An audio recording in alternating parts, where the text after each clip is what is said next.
प्रिय विद्यार्थियों,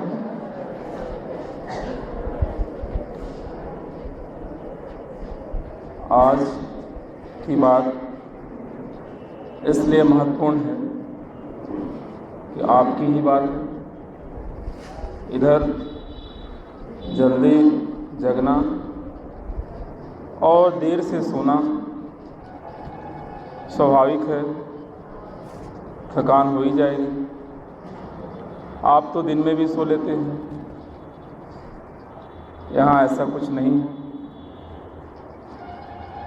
ऐसी स्थिति में जब रात सोने गया तो नींद मानो पहले से ही प्रतीक्षा कर रही थी। बिस्तर पर लेटते ही आंख लग गई, और आंख लगना क्या था, फिर तो आनंद ही आनंद है स्वप्न लोक में। और वह भी ऐसा लोक जो सबसे ज़्यादा मनमोहक होता है, जिसे बार बार जीने की इच्छा करती है। बता सकते हैं वो ऐसा कौन सा समय, जीवन का ऐसा कौन सा कालखंड है जिसे जीने का बार बार मन करता है, भले हो याद में हो, स्वप्न में हो, जैसा मन मेरे साथ कल हुआ। कौन सा कालखंड है जीवन का बार बार जिसकी याद आती है? बचपन। हर कोई अपने बचपन को बार बार जीना चाहता है कि वो क्षण फिर मिल जाए, वो एहसास, वो याद फिर आ जाए, थोड़ी देर उसी में डूब उतरा लूँ। मुझे ठीक ठीक याद है, उन दिनों मैं 7वीं में पढ़ता था, और जो स्वप्न मैंने देखा रात में, 7वीं की परीक्षा हो गई है, वार्षिक परीक्षा पूरी हो गई है। जिस स्कूल में मैं पढ़ता था उसी स्कूल कैंपस में सर्कस लगा हुआ है,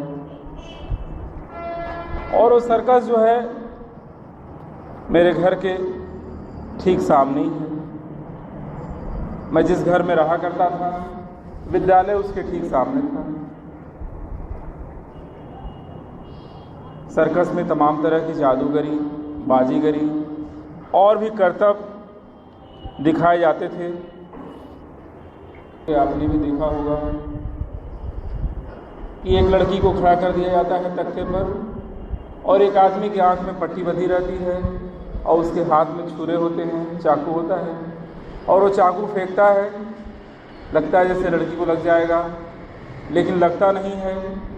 वो चाकू बार बार जो है कभी उसके सिर के पास, कभी उसके कान के पास, कभी उसके गले के पास, कभी कहीं इस तरह से लगता हुआ पूरा ऊपर से नीचे तक। नहीं देखा? ज़रूर देखा होगा, कुछ लोगों ने देखा होगा, नहीं देखा होगा, लेकिन ऐसा करतब दिखाया जाता रहा है। अब तो शायद फिल्मों में ही संभव है।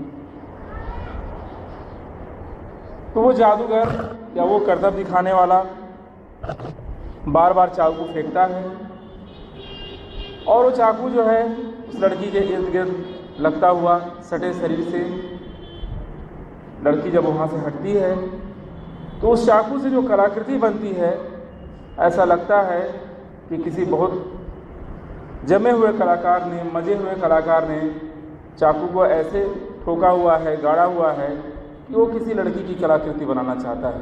यह घटना जिस दिन की है, उस दिन बात थोड़ी भिन्न थी।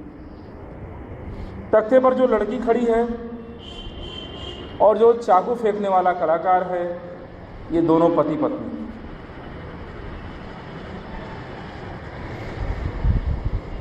और इन दिनों उनमें थोड़ी अनबन चल रही है। अनबन समझते हैं? घरों में ऐसा होता हो, हमको पता ही हो, ज़्यादा बताने की क्या जरूरत है। यानी दोनों में कुछ झगड़ा चल रहा है, कुछ झंझट चल रहा है, कुछ गड़बड़ी है।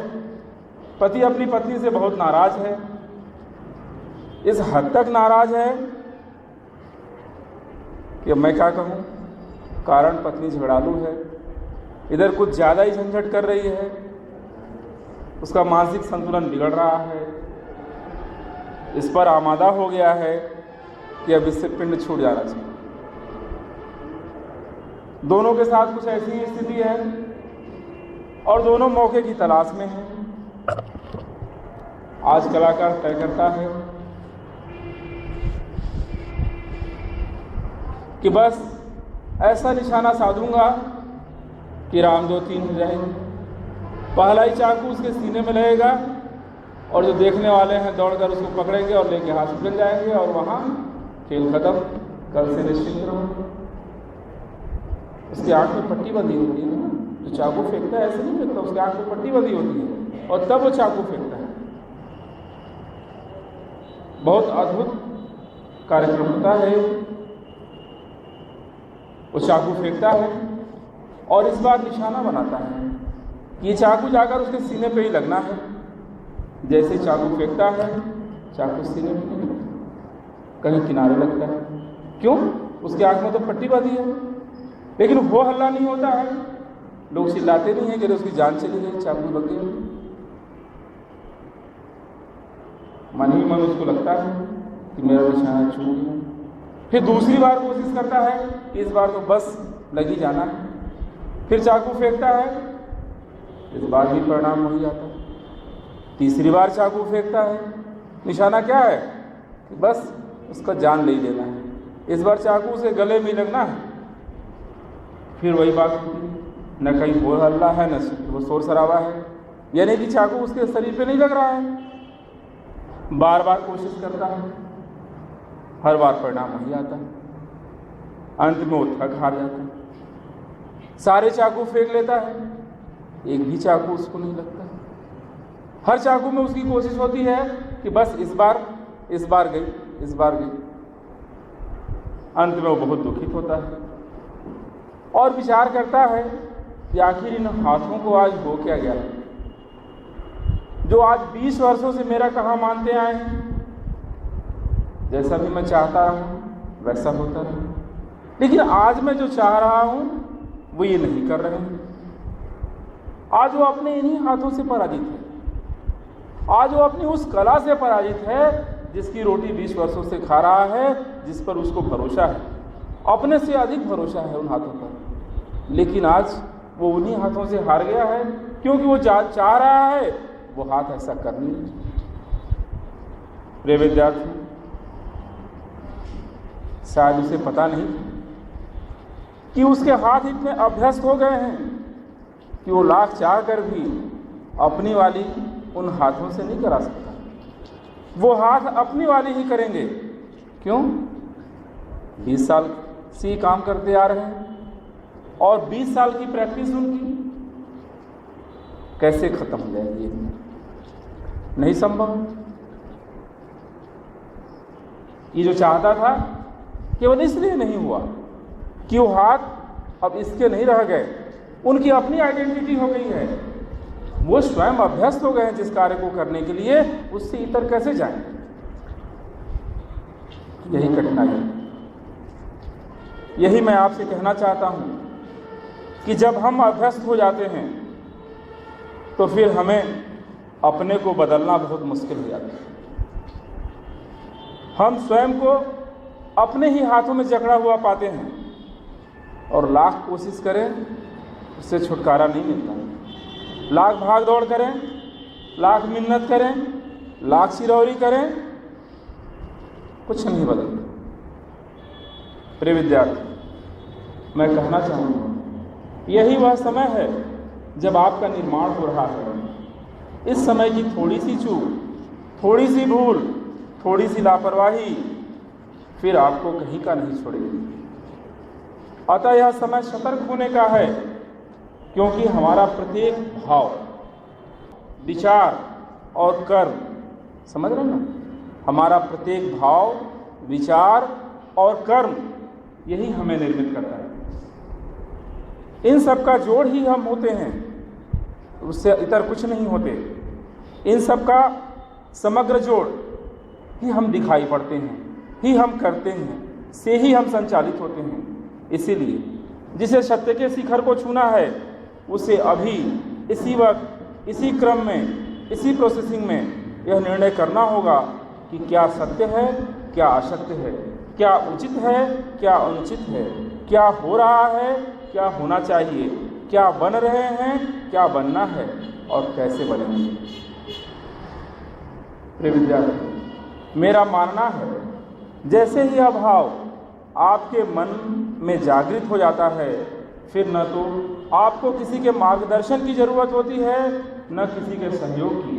आपका मार्ग इस भीड़ में भी एकला चलो रेखा हो जाता है और आप अपने लक्ष्य पर पहुंचकर ही मानते हैं।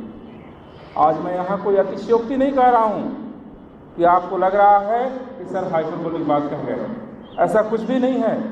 आप सभी यह जानते हैं और इस बात को मानते भी हैं, क्योंकि आपके अग्रजों ने इसे प्रमाणित कर दिया है। और अब आपकी बारी, मुझे आप पर भी उतना ही भरोसा है जितना आपके अग्रजों पर रहा है, और उस समय का इंतजार है जब आप अपने सफलता का शिखर छुएंगे। प्रिय विद्यार्थियों, कहा गया है कि सूर्य पर ध्यान हो तो उसके उदय होने का समय कम हो जाता है। मेरी बात पर गौर कीजिए। मैंने कहा कि अगर सूर्य पर ध्यान हो तो उसके उदय में शीघ्रता होती है, ऐसा मैं मानता हूँ, और यही मैं आपको समझाने की कोशिश करता आ रहा हूँ। जब लक्ष्य सामने हो तो उसे प्राप्त करना आसान हो जाता है। लक्ष्य बनाना और उसे प्राप्त करना, ये दोनों कार्य आपके स्वयं के हैं। पहले आपको छोटे छोटे लक्ष्य बनाकर उन्हें प्राप्त कर अपने आत्मबल को मजबूत करते हुए बड़े लक्ष्य की ओर बढ़ना होता है, जैसा कि आप निरपति करते आ रहे हैं। यह मैं भली बात जानता हूँ, और कहीं न कहीं यही आपकी सफलता का रहस्य भी है। प्रिय विद्यार्थियों, हमारी सबसे बड़ी कठिनाई है कि हम अपने प्रति ही अज्ञानी हैं। जैसे दिए के नीचे अंधेरा होता है, दिया चारों ओर प्रकाश तो फैलाता है, लेकिन वो अपने ही नीचे नहीं देख पाता है। ठीक उसी तरह हम सब कुछ जानने का दावा तो करते हैं, किंतु स्वयं को जानना नहीं चाहते। जरा सोचो, कितने आश्चर्य की बात है और हम कितने मूर्ख हैं। जो मनुष्य ईश्वर की बनाई हुई सृष्टि को यहाँ तक ले आया है, उसे स्वयं ही का पता नहीं कि वह कौन है और क्या नहीं कर सकता है। वह सब कुछ कर सकता है और आप सब कुछ कर सकने की राह पर चल रहे हैं। कल को दुनिया का स्वरूप आप ही को गढ़ना है। आप जरूर गढ़ेंगे, लेकिन तब जब अपने आप को गढ़ लें, अपने आप को गढ़ जाने दें, फिर कहूँगा यही वह समय है, यही वह स्थिति है, यही वह परिस्थिति है जब आप गढ़े जा रहे हैं। अतः अपने को गढ़ जाने दीजिए, ताकि कल आप औरों को भी गढ़ सकें। आपको पता है पारस पत्थर क्या करता है? पारस पत्थर का क्या काम है? लोहे को सोना बनाता है। अरे भाई, पारस पत्थर के बारे में सुना है ना? पारस पत्थर क्या कहता है? लोहे को छू देता है तो सोना हो जाता है। मिट्टी नहीं ना सोना होता है। पारस पत्थर भी अगर चाहेगा कि मिट्टी को सोना बना दें तो नहीं बना पाए। किसको सोना बनाएगा? लोहे को ही तो सोना बनाएगा।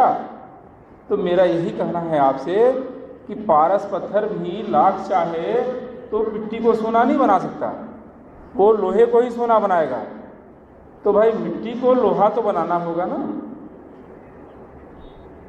मिट्टी को लोहा बनाना होगा कि नहीं बनाना होगा? तभी तो सोना बनेगा, और मिट्टी में लोहा होता ही। तो आज की जो प्रोसेसिंग है वो किस बात की प्रोसेसिंग है? क्या हो रहा है? आपको गढ़ा जा रहा है। किस रूप में? मिट्टी से लोहा बनिए, तभी न कल बनेंगे सोना। आपको सोना बनना ही बनना है। आज इस प्रोसेसिंग में चल रहे हैं। मिट्टी को जब तक लोहा नहीं बनाया जाएगा तब तक वो सोना नहीं बनेगा। आपको बनना है सोना, इसलिए अपने को प्रोसेसिंग में डालिए। उस सारी क्रियाओं को अपने ऊपर होने दीजिए जो मैं आपसे कह रहा हूँ कि आपको गढ़ा जा रहा है, और आज आप गढ़ दिए जाएंगे तो कल आप इस दुनिया को गढ़ लेंगे। प्रिय विद्यार्थियों, आप इस दिशा में लगे रहेंगे, आप सफल हो रहे हैं, आप सफल होते रहेंगे, आप सफल हों। धन्यवाद।